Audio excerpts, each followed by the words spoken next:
be a road manufacturer. He produced road and still we have a problem in the road.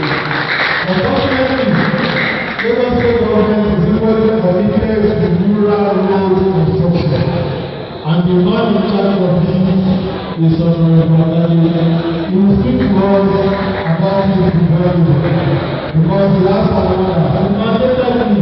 I wanted to construct a road, and he said that he leave that place.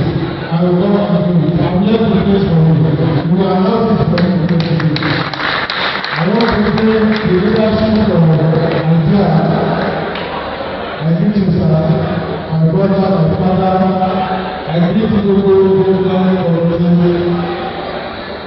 my brother, my good friend, God bless you.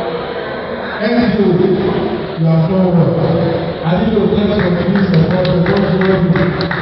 Sulabro, I greet all of you. I will have given my name leader, but probably because she is a member of the community, so I'm greeting her in the community. But because I don't want to someone to the legislative chamber, I greet you. But when I go to the legislative chamber, I have to bow. There is a issue I perform every year.